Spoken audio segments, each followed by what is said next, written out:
গাছ তোমার পরিচয় কি, ফলে পরিচয়। মানিকগঞ্জের মুরিদরা জায়গায় জায়গায় ওয়াজের মাহফিল দেয়, হুজুরদেরকে আনে, দরবার থেকেও আনে, বাইরে থেকে আনে, অসুবিধা আছে? মানিকগঞ্জ দরবার হক দরবার, এখানে গান বাজনা হয় না। অনেক দরবারি মানুষ আছে যেখানে গান বাজনা করে না। মানিকগঞ্জ দরবার হচ্ছে হক দরবার, এখানে গান বাজনা হয় না। এটা রিসালাতের দরবার, এটা বেলায়েতের দরবার। মানিকগঞ্জের বর্তমান যিনি শায়েখ, তিনি আল্লাহ রাসূল সাল্লাল্লাহু আলাইহি সাল্লামের খেলাফতের সিরিয়াল অনুযায়ী 43তম ব্যক্তি, যার আঙ্গুলের ইশারা আজকে কোটি কোটি মানুষ সারা পৃথিবীর মধ্যে হেদায়েতের আলো পাচ্ছে। আমরা অনেকে যারা মাথায় টুপি দিতাম না, জিকির করতাম না, ধর্মীয় কাজ আমরা জানতাম না, বুঝতাম না, অনেক লোকেরা যায় আজকে এই সত্যের আলোর দিশা পেয়েছি। আর আজকে এমন জায়গার মধ্যে প্রোগ্রামে আসছি যে আমার শায়েখের একটা আত্মীয় এখানে আছে, আমাদের শ্রদ্ধেয় ইস্তাক ভাই শ্বশুর বাড়ি। আমার মুর্শিদ আল্লাহর কুতুবের সাথে সম্পর্ক যুক্ত, এই জন্য বরকতপূর্ণ মাহফিল। অনেক আলেম ওলামা ইকরাম আসছেন, সকলে দোয়া করব আল্লাহ পাক যেন এই ছোট্ট প্রোগ্রাম হলে আল্লাহ যেন কবুল আর মঞ্জুর করে। জোরে বলি আমিন। প্রোগ্রাম হচ্ছে মসজিদে নাকি? মসজিদের প্রোগ্রাম। প্রোগ্রাম তো আর কবরস্থানের প্রোগ্রাম না। কবরস্থানে বয়ান করতে যায় রুহ আত্মাদেরকে নিয়ে, তারা কথা বললেও আমরা শুনি না। ভালো আছেন? আলহামদুলিল্লাহ। তো আমরা যেখানে আসছি এটা মসজিদের মাহফিল।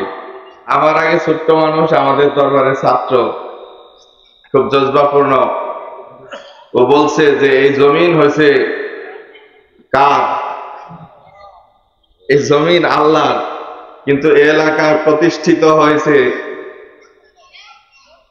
একজন আল্লাহর ওলির নামে সারা দুনিয়ার মানুষ চিনে, শামসুল হক ফরিদপুরি রহমাতুল্লাহ আলাইহি। শুধু তাই না,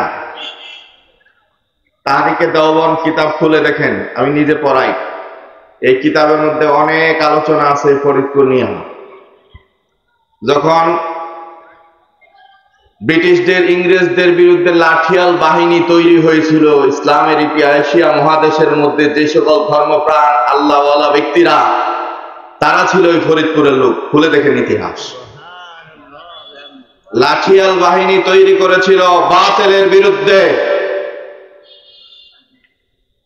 বলবেন হুজুর গরম কথা কন, নরম গরম নিয়ে ইসলাম, শুধু নরম দিয়ে চলে না। প্রত্যেকটা নবীরা 4টা জিনিস নিয়ে আসছে: দাওয়াত, তালিম, তাজকিয়া, জিহাদ। আমার শায়েখ, আমার মুর্শিদ বলছে দাওয়াত দিবেন। কিসের দাওয়াত? কালমার দাওয়াত, নামাজের দাওয়াত, তেলাওয়াতের দাওয়াত, তালিমের দাওয়াত। দাওয়াত দিতে হবে। দাওয়াত যদি বন্ধ হয়ে যায়, দ্বীনও বন্ধ হয়ে যাবে। ওয়াজ মাহফিল একটা দাওয়াতের সিস্টেম মাত্র, যে সিস্টেমটা বিশ্ব নবী মুহাম্মদ রাসূলুল্লাহ সাল্লাল্লাহু আলাইহি সাল্লামের তার সেই আহলে সুফার মধ্যেও ছিল, ঠিক কিনা বলেন? তখন কোনো মাদ্রাসা ছিল না, বুখারী শরীফ, মুসলিম শরীফ ছিল না, বড় বড় মুফতি মুহাদ্দিস কেউ ছিল না। তখন একমাত্র শিক্ষক ছিলেন, একমাত্র বক্তা ছিলেন নবী মুহাম্মদ রাসূলুল্লাহ সাল্লাল্লাহু আলাইহি সাল্লাম। আহলে সুফা, আল্লাহ রাসূলের আশিক পাগলরা নবীজির ধারে আসতো। মুসলমান হয়েছ, গোত্র বংশ থেকে তাকে ত্যায্য করে দেওয়া হয়েছে, সম্পদ থেকে, সন্তান থেকে, আত্মীয় স্বজন থেকে, সবকিছু থেকে বঞ্চিত করা হয়েছে, নিঃস্ব করে। এমনকি মুসলমান হওয়ার কারণে, রসুলের কাছে, রসুলের হাতে হাত দেওয়ার কারণে, রসুলের কাছে বায়াত হওয়ার কারণে, রসুলের কাছে ইসলাম ধর্ম গ্রহণ করার কারণে, লা ইলাহা ইল্লাল্লাহ কালমা পড়ার কারণে ছেলেটাকে পিটায়া মাইরা, আব্দুল উজ্জাকে পিটায়া মাইরা, জামা কাপড় খুইলা ল্যাংটা করে ছেড়ে দিচ্ছে। কিন্তু তারপরেও নবুয়তের যে পাওয়ারের হাত, যে হাতে হাত লাগছে, দুনিয়ার কোন বাতিল শক্তি তার ঈমানকে হরণ করতে পারে নাই। আল্লাহু আকবার। কোরআনে আসছে ইয়াদুল্লাহি ফাওকা আইদিহিম। সংক্ষিপ্ত বলি, আল্লাহ বলেন যে বন্ধু হয়ে আপনার হাতে যখন হাত দেয়, আমি আল্লাহ তাআলার কুদরতি হাত সেখানে থাকবে। সেই সিস্টেমটা হয়েছে হক্কানি তরিকতপন্থী কামেল মুকাম্মেল আল্লাহর ওলিদের কাছে আমরা যারা বায়াত গ্রহণ করেছি, আজকে রসুল নাই, রসুলের প্রতিনিধি, যার কারণে আজকে দিনই কাজ আপনাদেরকে দেয়া হয়। জোরে সরে বলি আল্লাহু আকবার। দাওয়াতের কথা বললাম, এই দাওয়াতের সাথে তালিম, এই যে তালিমের একটা সিস্টেম, তালিমের সিস্টেম হয়েছে মাদ্রাসা, আমরা মাদ্রাসাতে তালিম দেই। তালিমের সিস্টেম আছে আমাদের দেশে তাবলীগ জামাতের মাধ্যমে, ঠিকই না বলেন? অনেক মানুষ তাবলীগ জামাতের মধ্যে যায় দ্বীনের পথ পাচ্ছে, ঠিকই না? অনেক মানুষ হক্কানি আল্লাহর ওলির দরবারে যায় দ্বীনের পথ পাচ্ছে। অনেক মানুষ মাদ্রাসায় যায় কোরআন হাদিস পড়ে, মুফতি মুহাদ্দিস মুফাসসির। বাংলাদেশে এই যে এত মানুষ খুন খারাপি হয়েছে, গতকালকেও দেখলাম এক ভদ্রলোককে আটক করা হয়েছে। সে বিগত আন্দোলনের সময় প্রকাশ্য সে অগ্নি অস্ত্র ব্যবহার করেছে, তারে 2 রেবে বাইন্দা নিয়ে যাইতেছে, খবরের মধ্যে দেখলাম। তো দেখান তো, এত বিশাল আন্দোলন হয়েছে, কয়জন আলেম কয়জন মানুষকে মারছে পারবেন দেখাইতে? বাংলাদেশে এখন একজন আলেম না। এমন সময় ছিল ব্রিটিশদের সময়, যেখানে আলেম পাইতো ওখানে মারতো। তাহারিকে দেওবন, ইসলামের ইতিহাস, আমরা মুসলিম জাতি, আমাদের ইতিহাস জানতে হবে, আমরা জানি না। হ্যাঁ, অনেক আলেম ওলামা ইকরাম দেখবেন গরম ভাবে কথা বলে। কেন বলে জানেন? কারণ অনেক কষ্টের বিনিময়ে কিন্তু ইসলাম আজ পর্যন্ত আমার আপনার কাছে পৌঁছেছে, এত সহজে আসে নাই। দিল্লির জমিনে 500 আলেমকে জবাই করা হয়েছে, ঘরে ঘরে যেখানে টুপিদারি জুব্বাওয়ালা পাইছে সেখানেই জবাই করছে। বেশি দিন আগের কথা নয়। এই উপমহাদেশে ভারতের মধ্যে 83,000 মাদ্রাসা ছিল, যে মাদ্রাসাগুলা সরকারি ভাবে পরিচালনা করা হইতো, সরকার বেতন দিত। আজকে আমরা ভিক্ষা করে মাদ্রাসা চালাই। ব্রিটিশরা পঙ্গু করে দিয়ে গেছে মুসলমানদেরকে। সেই ব্রিটিশ বাহিনীর বিরুদ্ধে যারা অস্ত্র ধরেছিল, সেই লাঠিয়াল বাহিনী ছিল এই ফরিদপুরের জমিন থেকে। আল্লাহু আকবার। আমার কথা যাচাই করেন, আপনারা নাও জানতে পারেন। কিতাবের নাম বলছি তাহারিকে দেওবন। প্রত্যেকটা কওমি মাদ্রাসার মধ্যে এই কিতাব পড়ানো হয়, এটা বোর্ডের কিতাব। খোলেন, খুলে দেখেন, বেশি দিন আগের কথা না। তো বন্ধুরা আমার, এই জমিনের মধ্যে এগুলা আল্লাহর ওলিদের রক্তের কষ্টের বিনিময়ে তৈরি করা জমিন। এই জমিন মুসলমানদের কৃষ্টি, কালচার, সংস্কৃতি কখনো ধ্বংস হইতে দেওয়া যাবে না। সামনে যে আমাদের যুবক আছে, আমরা মুরব্বীরা যুবকদেরকে সাইড করে ফেলছি, যুবকরাও সাইড হয়ে গেছে। হ্যাঁ, বিভিন্ন ধরনের অজুহাত যুবকদের। বন্ধুরা আমার, জমানা যেভাবে চলে মানুষও ঠিক ওইভাবেই চলাফেরা করে। কোন এক সময় আমরা হাইটা যায় ওয়াজ করছি, আজকে খুব সহজ। চিটাগাং, সিলেট, কত দূর দূরাঞ্চল, সেখানে আমরা রাজি হই নাই মাহফিল রাখতে। কেন? অনেক দূর। এখন কোনো ব্যাপারই না। বাংলাদেশ কেন, বাইরে যাবেন, ইন্ডিয়াতে যাবো, আজকে যায় বয়ান করে আবার প্লেনে চলে আসবো, সমস্যা নেই। যোগাযোগ ভালো। প্রত্যেক যুবকদের হাতে মোবাইল আছে। কিছু লোক আছে তাদের বিরুদ্ধে বলে, আমি কখনোই বলবো না, প্রযুক্তিটাকে সঠিক কাজে ব্যবহার করো, সঠিক কাজের মধ্যে ব্যবহার করো, এটা দিয়ে তোমার সলভ হয়ে যাবে। অপসংস্কৃতিকে বাদ দিয়ে দাও। আমরা মুসলমান জাত, আমরা পবিত্র পরিচ্ছন্ন, আমাদের দ্বারা দ্বীনের কাজ হবে। যুবকদের মাথায় দ্বীনের কার্যক্রম পয়দা করে দাও। আজকে আমরা যারা মানিকগঞ্জ আল্লাহর কুতুবের দরবারে যাই, আমরা যারা নিয়মিত যা আশা করি, সন্তানদেরকে নিয়ে যাই, আমরা অনেকে সুখী আছি। অনেক বাইরে আছে, আমরা যাই কিন্তু সন্তানদের নিয়ে যাই না। সন্তানদের নিয়ে যাইতে হবে। আমার শায়েখ, আমার মুর্শিদ বলছেন যে বাচ্চা, উনি পরীক্ষাও বলে দিছে, ছোট্ট একটা বাচ্চা, ওর প্যান দইরা, প্যান বলেন তো, অনেক হাফ প্যান ধরে টান দিবেন। ও যদি টান দিলে, ও যদি প্যানটাকে ধরে ফেলে, মনে করবেন যে ওর বোধ শক্তি হয়েছে। কেমন লজ্জা শরম বুঝে, ওরে দরবারে নিয়ে আসেন। আর যদি প্যান ধরে টান দিলে মনে করেন যে না, কিছু মনে করে না, তাহলে ওর লজ্জা শরম এখনো ওরকম বোধ শক্তি হয় না, ওর আনার দরকার নাই। কত সূক্ষ্মভাবে আল্লাহর ওলিরা বলে দিছি, বাচ্চাটাকে দরবারে নিয়ে আসে। লাভ কি হবে? এই যে জাকিরিন, শাকিরিন, মুহিব্বিন, আলেম ওলামা একরাম, যে সকল ভাইরা স্টেজে বসা আছেন, যারা গেছেন শতক্ষে দেখছেন, আর যারা যান নাই, আমি অনুরোধ করব পায়ে ধরে একটু আইসেন দেখার জন্য। আর যারা গেছেন তো দেখছেন, হাজার হাজার আলেম ওলামা একরাম আসে। শুধু বাংলার না, বিভিন্ন দেশ থেকে আলেম ওলামা একরাম আসে। মাইকটা মানিকগঞ্জ দরবারে ওপেন থাকে, খোলা, কোনো ধরাবাধকতাকারী নিয়ম নাই। আপনি কথা বলবেন, কোনো সমস্যা নাই, মাইক আপনাকে দেওয়া হবে, কোনো চামচা লাগবে না সেখানে। মানিকগঞ্জ দরবার কোনো চামচা দিয়া চলে না, এটা সকলেরই দরবার। একজন আলেম সেখানে যাবে, কথা বলবে, যদি কোনো ভুল ত্রুটি পান সেখানে আপনি মাইক দিয়ে বলে আসবেন, কোনো সমস্যা নেই। এগুলো অনেক লম্বা ইতিহাস আছে, আমি যে ওদিকে যাব না, এজন্য সহজ করে বলছি। হাজার হাজার আলেম ওলামায়ে কেরাম, লাখো লাখো টাকা পয়সার খালি পান সুপারি খাওয়াই আমরা। এই বছর প্রস্তুতি নিচ্ছি, অনেক জায়গা থেকে সংবাদ আসছে। রংপুর থেকে একজন মুফতি সাহেব বলছে যে আমার নেতৃত্বে প্রায় 500 আলেমরা আসবে, এরকম বিভিন্ন জায়গা থেকে আসবে। তো বন্ধুরা আমার, এই ছোট বাচ্চাটা সেখানে যায় দেখবে যে এত আলেম ওলামাদের সমাগম, মাইক দিয়ে দিনই আলোচনা চলতেছে, 1-2 করে শুনতে শুনতে শুনতে শুনতে, আর সে আল্লাহর ওলিকে দেখবে ছোট্ট সময়ে তার ভিতরে ঈমানের নূর পয়দা হবে। সুবহানাল্লাহ। আল ঈমানু বিদআ সাবউনা শু'বাতান ফাআফযালুহা কাউলু লা ইলাহা ইল্লাল্লাহ। সবাই আমরা জানি হাদিস যে ঈমানের 73টা শাখা আছে, তার মধ্যে প্রধান শাখা হচ্ছে লা ইলাহা ইল্লাল্লাহ। যে যত বেশি এটা বলবে তত বেশি আল্লাহ তার ঈমানকে বাড়ায় দিবে। আল্লাহ নবী মুসা আল্লাহ রাব্বুল আলামিনকে প্রশ্ন করলেন। কেমনে প্রশ্ন করলেন? উনি ছিলেন কালিমুল্লাহ, আল্লাহর সাথে কথাবার্তা বলতেন। উনি আল্লাহকে বললেন, আল্লাহ আপনার সাথে এমন একটা সম্পর্ক আমার দুনিয়ার কারো এমন সম্পর্ক না, আমাকে এমন একটা আমল শিখায়া দেন যে আমলটা করার কারণে কিয়ামতের ময়দানেও আমি যেন সম্মানের অধিকারী হতে পারি। আল্লাহ বলে, মুসা তুমি পড়ো লা ইলাহা ইল্লাল্লাহ। আমার অনেক সময় মনে চাই যে ওয়াজ বাদ দিয়ে 2 ঘন্টা খালি লা ইলাহা ইল্লাল্লাহ করি, মজা লাগে না? এমন একটা মজার জিনিস, এই কথা যদি আপনি মৃত্যুর সময় বলতে পারেন, বন্ধু হয়ে সারা জীবন আমি করছি মাছের ব্যবসা, মারা যাওয়ার সময় তো সেই মাছের কথাই করে। ঈমানের ব্যবসা করতে হবে।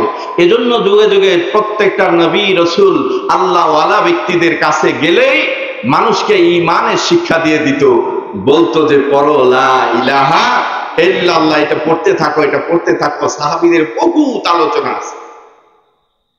এটা যখন পড়ছে তার ঈমানের মজবুতি এসে গেছে। আমার পীরে বলছে লা ইলাহা ইল্লাল্লাহ, এখানে নফি ইসবাত আছে, নেগেটিভ পজিটিভ দিয়ে যে আলো জ্বলে। এই লা ইলাহা ইল্লাল্লাহ পৃথিবীর বাবা আদম থেকে শুরু করে আজ পর্যন্ত প্রত্যেকটা মানুষের একটা শক্তি। প্রত্যেকটা নবীদের আমলে লা ইলাহা ইল্লাল্লাহর আমল ছিল। 5 ওয়াক্ত নামাজ আমরাই করি, কোনো উম্মতরা পড়ে নাই। 30টা রোজা আমরাই রাখি, কোনো উম্মতরা পড়ে নাই। কিন্তু লা ইলাহা ইল্লাল্লাহ ব্যক্তই করছে। সুবহানাল্লাহ। এজন্য বন্ধুরা, আমার মুর্শিদ বলছে লা ইলাহা ইল্লাল্লাহ সত্য। বারবার যদি লা ইলাহা ইল্লাল্লাহ সত্য কথাটা আপনি বলেন, সত্য বলতে বলতে বলতে বলতে এটা মহা সত্যে পরিণত হয়ে যাবে। কথা কোন নাকি? কথা বুঝতে পারছেন? একটা মিথ্যা কথা বারবার বলতে বলতে একটা মিথ্যা সত্য হয়ে যায়। 10 জন লোকে যদি একটা মিথ্যা কথা সাক্ষী দেয়, এটা সত্য হয়ে যায়। আমার শায়েখ, আমার মুর্শিদ বলছে আল্লাহর ওলিদের জবানের কথা সাধারণ কিন্তু বুঝার বিষয়। হ্যাঁ, জ্ঞানী যারা বুঝে তারা শুধুই ইশারায় ব্যাককেলরে বুঝাইতে পারে কে কবে কোথায়। দুনিয়ার জমিনের মধ্যে একটা লোক দাঁড়ায় বুকে হাত দিয়ে বলেন যে ভাই আল্লাহরে না ডাইতে মানুষ আল্লাহওয়ালা হয়ে গেছে, পারবেন বলতে? কেউ পারে নাই। ফতুয়া অনেক দিতে পারবো, অনেক মাসলা আমি দিতে পারবো, দোস্ত আমল ছাড়া আল্লাহওয়ালা হওয়া যাবে না। আপনার আমল পীরে কোনোদিন কইরা দিব না। আপনি আমল করলে পীরে আপনার জন্য দোয়া, নেক দোয়া করবে, সেটা আল্লাহর দরবারে কবুল হবে। নেককার ব্যক্তিদের দোয়ার বদৌলতে মানুষের ভাগ্য পরিবর্তন হয়ে যায়। সুবহানাল্লাহ। ভাগ্য তাকদীর 2 প্রকার, মাসকাত খুলে দেখেন। তাকদীরটা 2 ধরনের, একটা মুবরাক আর একটা মুআল্লাক। একটা হচ্ছে যেটা চিল মারা মুবরাক, এটা দুনিয়ার কেউ পরিবর্তন করতে পারবে না। যদি পারত, নবী মুহাম্মদ রাসূলুল্লাহ সাল্লাল্লাহু আলাইহি সাল্লাম মায়ের পেটে থাকতে বাবা হারাইছে, জন্ম হওয়ার পরে মা হারাইছে, দাদা হারাইছে, দাদার পরে গার্জিয়ান চাচা হয়েছে, চাচা যান ওনারে লালন পালন কইরা চাকরি বাকরি দিয়া বিবাহ শাদী করাইয়া সবকিছু কইরা সেই চাচা জানো চোখের সামনে ইন্তেকাল হয় বেঈমান হইয়া। নবীজি দাওয়াত দিলেন, চাচা পড়েন লা ইলাহা ইল্লাল্লাহ। চাচা কয়, ভাইস্তা আমরা কুরাইশ বংশের লোক, আমরা খুব বংশীয় মর্যাদা সম্পন্ন, পৃথিবীর জমিনে সবচেয়ে উচ্চ বংশীয় মানুষ ছিল কুরাইশ বংশ। আল্লাহু আকবার, আমার রাসূলের বংশ। সে বলতেছে আজকে মরণের সময়, মরণের ভয়ে যদি এই কালমা পড়ে মারা যায়, মানুষ আমাকে কা পুরুষ বলবে। দেখেন ভিতরে কত ডিমান্ড। হ্যাঁ, চোখের সামনে বেঈমান হয়ে মারা গেল। নবীজি খুব কষ্ট পাইছে, কারণ বাবা ছিল না, মা ছিল না, গার্জিয়ান হিসেবে যে মানুষটা তাকে লালন পালন করছে, হ্যাঁ, যে মানুষটা অনেক কথা আছে, লম্বা কয়েকদিন লাগবে বলতে, যে মানুষটা সুখে দুঃখে ছিল, সেই মানুষটা চোখের সামনে বেঈমান হয়ে মারা যায়। হ্যাঁ, এই জন্য হেদায়েতের মালিক হয়েছে আল্লাহ, সুবহানাল্লাহ। হেদায়েতের মালিক কে? পীরের দরবারে গেলেই যে আপনি ভালো হয়ে যাবেন এরকম কিছু না, কপালে থাকা লাগবে। হক্কানি পীরের দরবারে যে টিকে থাকতে গেলে আপনার পিছনে দোয়া লাগবে, আল্লাহ ওয়ালাদের দোয়া লাগবে, পিতা মাতার দোয়া লাগবে। বিন্দু মাত্র যদি এখানে ভেজাল থাকে, তাহলে আপনি হক্কানি পীরের দরবারে যাইও কোনো লাভ হবে। এজন্য ঘর ঠিক করতে হবে। ঘর কি আপনার স্ত্রী, কু আনফুসিকুম ওয়া আহলিকুম নারা। পীরের দরবারে গেলেন আইলেন, আপনার বউ পর্দা করে না, হবে না। 3 নাম্বার হাফসে দমের সবকের মধ্যে কিতাব খুলে দেখেন, লিখিত আছে যেই ব্যক্তি বিবিকে পর্দা করে এই সবক আদায় করবে, কবরের পাশে যাইয়া চোখ বন্ধ করলে, মুনাকাবায় আসলে সে বুঝতে পারবে কবরে কি হচ্ছে। 3 নাম্বার 3য় বছরের হাফসে দমের সবক, সত্য বিবিকে খাস পর্দা করে লেখা আছে কিতাবের মধ্যে। একটা না, দরবারে কয়েকখান কিতাব আছে, দাদা হুজুরের 8টা লিখিত কিতাব আছে, যেই একটা লিখিত কিতাবের উপরে উনি স্বর্ণ পদক পেয়েছিলেন। সুবহানাল্লাহ। ইসলামের ইতিহাসের মধ্যে নাই যে এমন কোন মনীষী, আল্লাহওয়ালা, আল্লাহর কুতুব গাউস, যারা ধর্মের উপরে কিতাব লেখে, ধর্ম এবং বিজ্ঞানকে সমন্বয় করে আকাশ জগতের কথা লেখে, তামাম আল্লাহ তাআলা সৃষ্টিকুল লেখে কোরআন হাদিসের সাথে সমন্বয় করে উনি স্বর্ণ পদক পেয়েছিলেন। তিনি ছিলেন মানিকগঞ্জের শাইখ আল্লাহর কুতুব। সুবহানাল্লাহ। যেন তেন মানুষ নাই। আমরা তো যারা যাই নাই, জানি না, তারা যেন তেন মনে করি। ছোট্ট করে বলি, কাল্পনিক কোনো কথা না, সব কিতাবের মধ্যে লেখা আছে। আমি যা বলতে, কারণ আমি মাদ্রাসার শিক্ষক, আমি পড়াই, যতটুকু আমি জানি ততটুকু। তার উপরে একটা কথা উল্টা পাল্টা বলে আল্লাহর কাছে জবাব দেব কেন রে ভাই? আমরা এলেম শিখছি, মাথা বিক্রি করি না। যেটা সত্য এটা বলে ফেলি, এনি পার্সন, যে কোনো মানুষ হোক, কোনো সমস্যা নেই, সত্য কথাটা বলে ফেলি। এই আল্লাহর কুতুব জন্মলগ্ন যিনি প্রতিষ্ঠা করেছেন, যার বুকের উপরে আজকে বিশাল বড় মার্কাজ, মানিকগঞ্জ জেলার মধ্যে সবচেয়ে বড় কওমি মাদ্রাসা, যেখানে দাওরা হাদিস তাফসীর যেখানে আছে, যার বুকের উপরে প্রতিষ্ঠিত আল্লাহর কুতুব যখন জন্মগ্রহণ করেন, ওনার তামাম নাম হয়েছে হযরত আজহারুল ইসলাম সিদ্দিকী রাহমাতুল্লাহ আলাইহি। বন্ধুরা আমার, তার বাবার নাম ছিল নসিমুজ্জামান সিদ্দিকী, মায়ের নাম ছিল মালেকা সিদ্দিকা।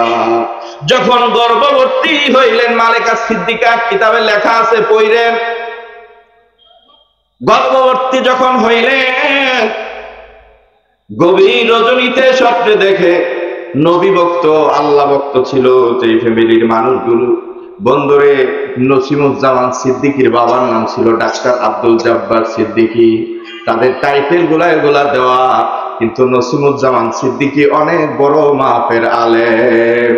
আমি মৌলবী কতটুক পড়াশোনা করছি, আমরা কতটুক পড়াশোনা করছি। উনি তেরশ্রী কলেজের প্রফেসর হয়েও উনি উর্দুতে অনর্গল শের কবিতা লেখে উনি প্রমাণ করে গেছেন যে উনি একজন বড় মাপের আলেম ছিলেন। সুবহান। তার বাবা ডাক্তার আব্দুল জব্বার সিদ্দিকী, বাঙালি মানুষ, মানিকগঞ্জে জন্ম, সেই মানুষ ফার্সিতে এতই পারদর্শী ছিল, তৎকালীন জমানায় উনি সেই বিলেত থেকে ডাক্তারি পাশ করে আসছিল। উনি মানুষকে এমন কিছু দিয়ে গেছে, এলেম জগতে, ধর্মীয় এলেমে এত জ্ঞানী ছিল। তার বাবার নাম ছিল হেলাল উদ্দিন সিদ্দিকী। তারা স্বয়ং নবী মুহাম্মদ সাল্লাল্লাহু আলাইহি ওয়াসাল্লামের যে সহযোগী বন্ধু আবু বকর সিদ্দিক আকবর রাদিয়াল্লাহু তাআলা আনহু, তাদের বংশধর। তারা আইছে উইরা উইরা, মাটি ফাইটা হঠাৎ করে পীর হয়ে বাইরে না। বন্ধুরা আমার, মালিকা সিদ্দিকা দুরূদ শরীফ বেশি বেশি পড়তেন। বললেন শুক্রবারে আমল আছে, নবীজিকে দেখার আমল আছে। বন্ধুরা আমার, শুক্রবারে সে আমলটা করলে কোনো না কোনো এক সময় আপনার সাথে সোনার মদিনা একটা যোগাযোগ হবে। ভাবি তো না তাকে নিয়া, মানুষ যা ভাবে চিন্তা কল্পনা করে তাই কিন্তু ঘুমের ঘরে দেখে, ঠিক কিনা বলে? এজন্য ফকির লাগাইছে, ঘুমের ঘরে স্বপ্নে দেখি প্রাণ বন্ধুরা না গো না, মনের মানুষ ঘুমাইলে হয় যন্ত্রণা। কিছু মনে করবেন না, কথাটা বাংলা। ছোট একটা বাচ্চা ঘুমের ঘরে মা কয়ে চিৎকার মারে, ঠিক কিনা বলেন? ওর একটা জোরে একটা চটকানা মারবেন, ও দেখবেন মা কয়ে চিৎকার মারে। কেউ আল্লাহ কইতে পারে না। ওর ভিতরে ওর চিন্তা চেতনা, উঠা বসা, নিরিখ বর্জ্য, খাওয়ানো, গোসল করানো, পায়খানা পরিষ্কার, বুকে লওয়া, ঘুম পাড়ানো সব করে মা। ও কি বাপের কথা কইব না? ও তো মার কথাই কইব না। আপনি আমি হয়তো আল্লাহর নাম লমু, যখন হুচট খায়া লাথি মাইরা অথবা এক জায়গায় পইরা যায় আপনি বলবেন ইন্না লিল্লাহ, তখন মনে করবেন আপনার ভিতরে ঈমানের নূর আছে। সুবহানাল্লাহ। আপনি আমি তো হ্যাঁ বিপদ বললে মার কথা কই না, বাবার কথা কই না। কেন কই না? ধর্মপ্রাণ মুসলমান, আপনি ইমানদার, এজন্য আল্লাহর নাম লন। সুবহানাল্লাহ। জ্বর যখন আসছে, জ্বর আসার পরে সে আযান দিচ্ছে, আল্লাহু আকবার, আযান দিতেছে। আযান দেখে ধর্মপ্রাণ তুমি মুসলমান, আজানের আল্লাহু আকবার ধ্বনির কারণে ঝড় যখন শুরু হয়, জ্বরের সাথে জিন শয়তান দেও দানব চলাফেরা করে। আল্লাহু আকবার ধ্বনি আজান দিলে ওগুলা দূর হয়ে যায়, কোনো ক্ষয়ক্ষতি হয় না। জোরে বলতে হবে আল্লাহু আকবার। বন্ধুরা আমার,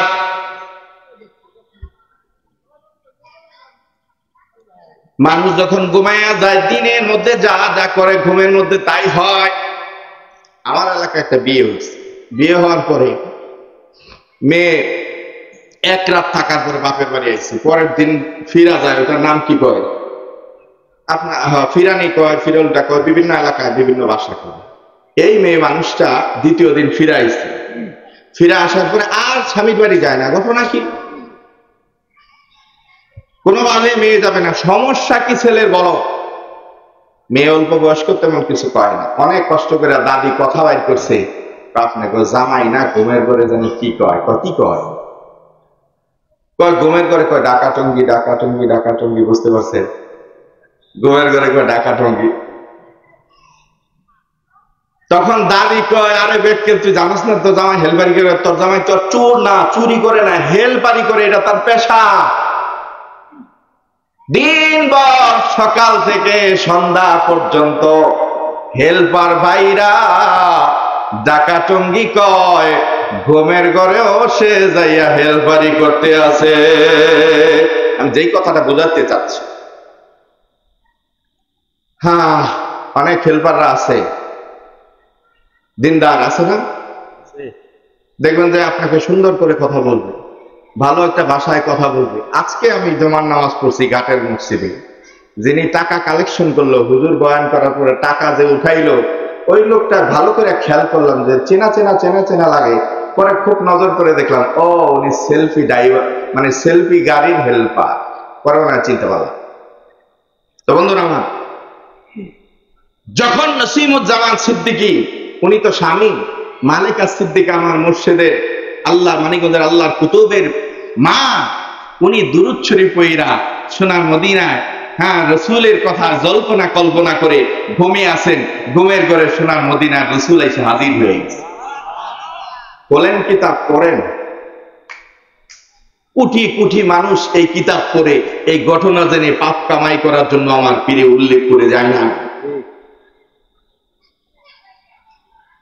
ঘুমের ঘরে স্বপ্নে দেখে নবীজি আমার হাজির হয়ে গেছে।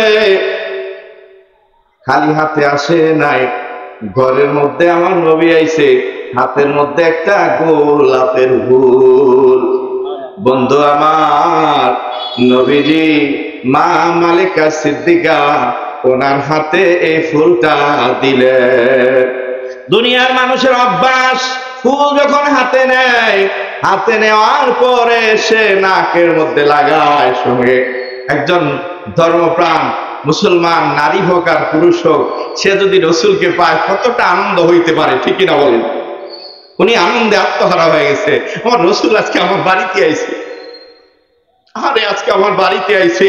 উনি ফুলটা হাতে নিয়ে যখন গ্রান শুনলেন, গ্রান শোনার পরে হঠাৎ করে দেখলেন যে ফুলটা থেকে আলো বিচ্ছুরিত হচ্ছে, পুরা দুনিয়া আলোকিত হয়ে গেছে। সুবহানাল্লাহ। কার কথা বলতেছি? আমার পীরের কথা।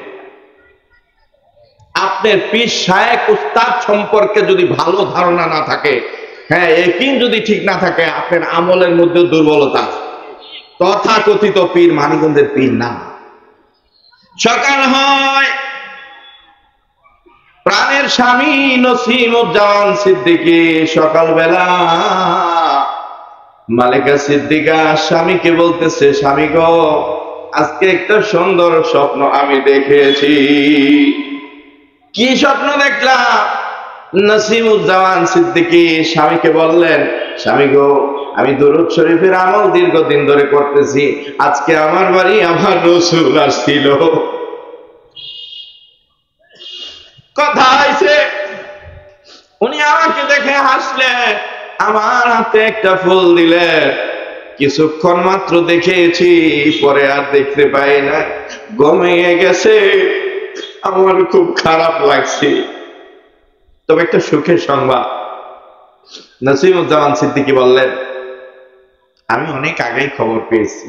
ঘটনা কি জানো? ঘটনা হয়েছে, আমি স্বপ্নে দেখছি আমার রসুল আমারে কইছে, তোমার ঔরসে একটা সন্তান আসতেছে, তাকে দিয়ে দ্বীনে ইসলামের অনেক কাজ হবে, জগৎ বিখ্যাত একজন মহা মনীষী হবে। সুবহানাল্লাহ। তা না হইলে ভাই, ঢাকার আমরা যাকে সবচেয়ে মুরব্বী মানি, মুফতি মিজানুর রহমান বসুন্ধরা, রাত 4টা বাজে আসছে উনি, সেই বগুড়া থেকে প্রোগ্রাম করে। আমি নিজে রিসিভ করছি, মোহতামিম সাহেব হুজুরের রুমে নিয়ে শোয়াইছি, শোয়া তারপরে হাত পা টিপে দিছি ঢাকার মুফতি মিজান সাহেব হুজুর। তা আমি বলছি, হুজুর আপনি তো কোনোদিন আসেন নাই। অনেক মানুষ আমাদেরকে নিয়ে অনেক খাবলা খাইতো, হ্যাঁ, অনেক ধরনের কথা। তো উনি বলতেছে যে অনেক এত বড় মাদ্রাসা, এত বিশাল কিছু, তো এখানে মানুষ সমালোচনা করে, কারণ কি? তো আমি বললাম, সমালোচনা করে মনে করে তথাকথিত আমাদের দেশের অনেক গণ্ড দরবার আছে না নাই? আমি নিজে আমার এলাকার এক দরবার, আমি নিজে আল্লাহ সাক্ষী, গভীর রজনীতে যে ছাত্র জমানায় আমি নিজে কেরোসিন তেল দিয়ে পুরো দরবার পুড়ে দিছি। আমি নিজে পীর গোলামে বিশ্বাস করি, কারণ যেখানে যে পীরের কাছে কোরআন হাদিস নাই, সে কোনোদিন হক পীর হতে পারে না, ঠিক কিনা বল? আমি নিজে আরেক ছাত্র ভাই মাসুদুর রহমান, তাকে সাথে করে নিয়ে কেরোসিন তেল দিয়া রাত্রেবেলা পুরাই দিছি। লাল নিশান টিশান যা আছিল, মানিকগঞ্জ দরবারের নিশান পাইছেন কোনোদিন? পাইছেন কোন জায়গার মধ্যে? কোন ব্যক্তি কোন মানুষের কাছে এই ধরনের কোনো কিছুই সেখানে পাবেন না বন্ধুরা আমার। মানিকগঞ্জ দরবার আল্লাহর কুতুব ইন্তেকালের পরে তার কবরে সরকার মাজার বানানোর জন্য কত ধরনের চক্রান্ত করছে। আমার শায়েখ বলছে এটা পারিবারিক কবরস্থান, আমরা মাজার বিশ্বাসী নয়। মানিকগঞ্জ দরবার হচ্ছে হক্কানি খেলাফতের দরবার, আমরা মাজার বিশ্বাসী না, মাজারে কিছু না। আপনারা যারা আছেন সবাই তো আলেম ওলামায়ে কেরাম না, যারা আলেম যান শুনবেন, প্রায় সময় উনি বয়ানটা করে, ফাওয়াল্লি ওয়াজহাকা শাতরাল মসজিদিল হারাম। এই আয়াত দিয়ে কি বুঝাইছিল? নবীজি যখন নামাজে দাঁড়াইছিল মনে মনে কল্পনা করেছিল যে আল্লাহ বাইতুল মাকদাস, সে ফিলিস্তিনের দিকে ফিরা নামাজ আদায় করি আমরা, আরে আমার কাবা যদি আমাদের কেবলা হইতো, তাহলে কাবার দিকে ফিরে নামাজ পড়তাম। এই কল্পনা জল্পনা করাও নামাজরত অবস্থায় ওহী নাযিল হয়েছে, নবীজি আপনি আপনার মুখকে কিবলার দিকে, কাবার দিকে ঘুরে ফেলেন। সুবহান। আমার পীরে অনেক সময় এই ওয়াজ করে আমি বুঝি, যারা আগের পীরের মুরিদা ছিলেন তার পর্যক চিন্তা চেতনা ওই কবর পূজা বাদ দিয়া, কবর পূজা মানিকগঞ্জ দরবারে হয় না, কবরের চিন্তা ভাবনা বাদ দিয়া জিন্দা যিনি আছে উনি বলে গেছে আমি চলে যাচ্ছি একজন দরদ ভরা দরদি বনের মানুষের কাছে আমি তরিকা রেখে গেলাম, ঠিক না বলেন? আমি আপনাদের কাছে রেখে গেলাম। তো বন্ধুরা আমার, তার কোমর ধরে এমন কথা বলে গেছেন যে আমি মঞ্জুর ভিতর দিয়ে আসা যাওয়া করব। আল্লাহু আকবার। অনেক বড় স্কেলের কথা, যেটা আপনি আমি কোনোদিন বলা সম্ভব। বলবেন কিভাবে?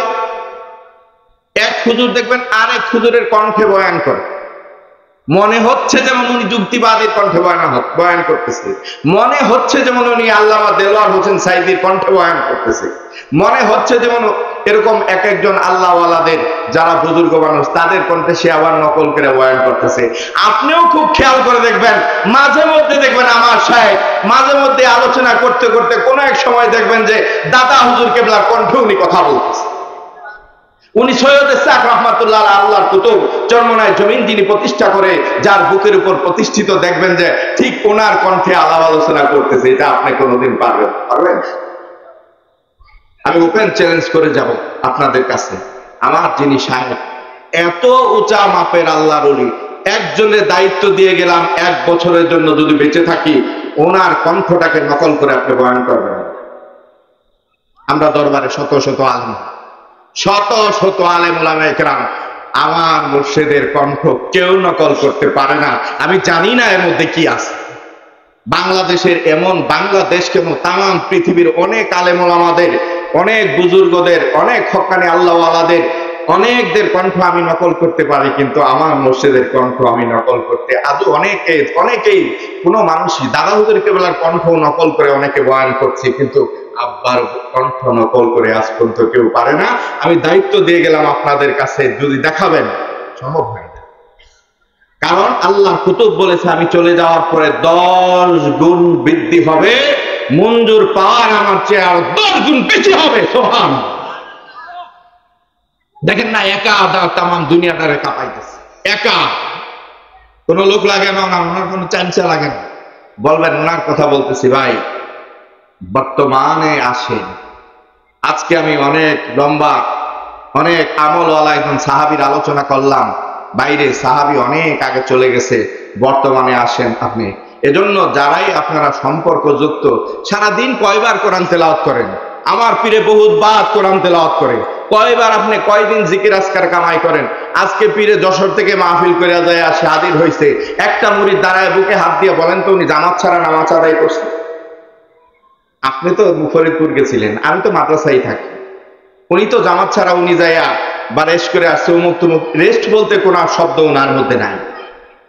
এজন্য হক্কানি আল্লাহওয়ালাদের সহবতে আমরা যে নিজের জীবনকে পরিশুদ্ধ করতে চাই, আল্লাহু আকবার, সম্পর্ক লাগাইলে সম্পর্কের মতোই লাগাইতে হবে। হ্যাঁ, একজনকে ভালোবাসলে ভালোবাসার মতোই বাসতে হবে, তাহলে এটা দিয়ে কাজ হবে। কিছু মানি না তা হবে না। আপনার মসজিদের ইমাম, তার সাথে ভালো করে বন্ধুত্ব লাগান।